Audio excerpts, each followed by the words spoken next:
gathering of the 3 Cs initiative is being held in the Polish capital, Warsaw. The special guest is the US President, Donald Trump. In his speech, Trump gave his full support to the initiative and all of its members, mentioning the construction of a liquefied natural gas terminal off the island of Kirk in connection with plans to improve energy connectivity in the region. The 3 Cs initiative is a joint Croatian-Polish project which aims to strengthen infrastructural, energy, trade and political cooperation in the region between the Adriatic, Baltic and Black Seas. The American president also held a closed bilateral meeting with Croatia's President Kolinda Grabar-Kitarović, which dealt with a number of issues, including future cooperation, defence and the current political situation in southeastern Europe. After today's gathering, Trump will head for Hamburg, Germany, for the G20 summit.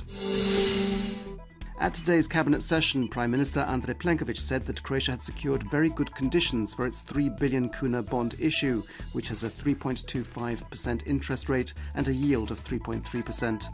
He said that political stability had a direct influence on financial stability, announcing that from the 14th of July a rebate of 1,250 kuna would be paid out to those working in the state and public sectors.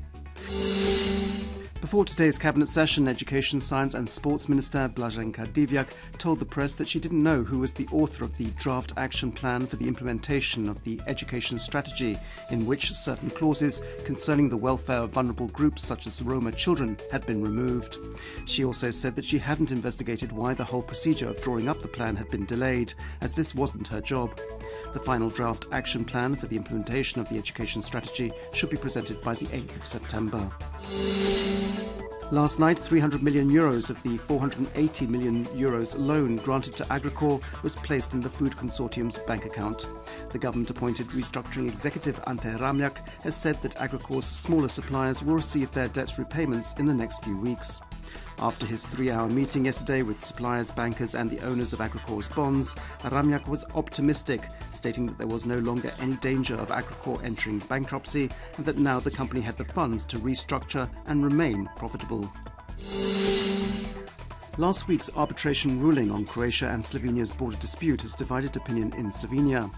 Encouraged by international support, Slovenian Prime Minister Miro Cerar is calling for the ruling to be implemented, while the biggest Slovenian opposition parties are saying that it is catastrophic and no reason for celebration.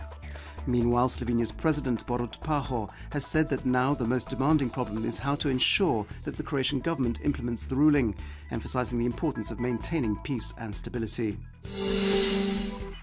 And after last night's meeting of the HDZ's Presidency and National Council, HDZ leader and Prime Minister Andrej Plenković said that the European Commission didn't have the authority to deal with border issues and that the international community didn't have a single mechanism that could force Croatia to implement the arbitration ruling.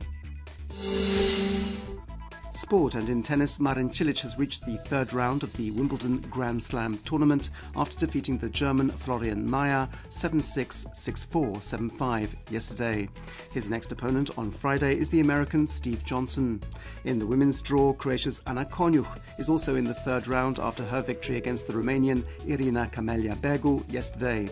The score was 7-6, 2-6, 6-3.